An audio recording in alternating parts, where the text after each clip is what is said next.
Nós há 3 aqui, mais que 2, 3 anos. É tudo pequeno, acaba na América, mais que 5 anos passar.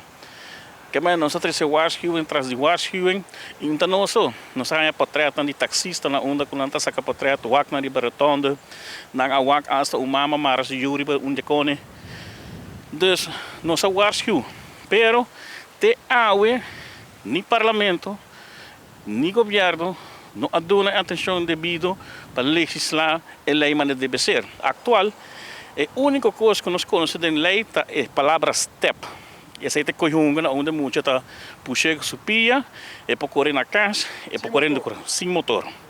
E tá pensei, é a boa definição de peatão. Pensei para o é mama que yuri step, tá cruz riba zebra pat. Pero desde que nós construímos com motor e nós trabalhamos para menor de idade e adulto, e acaba de problema sobre a lei que nós temos antiqua. Agora, bom, nós arrivamos o último câmbio da lei em 2000 cemitério. Dus, meeste pas aan aqui. Agora, bom, nós temos veículo eletrônico, mas é Tesla, que está correndo sem chauffeur. Nós ainda não está apto para aqui ainda. Para poder importar, sim. Meeste regular speed, porque nós sabemos que está bem fábrica com 25 km por hora. Pero, se é comerciante, ou é 2 metros, chumel que chip e vou mandar para 60, 80, que está muito mais perigoso. Também meeste regular de lei, onde não mag die worden usado.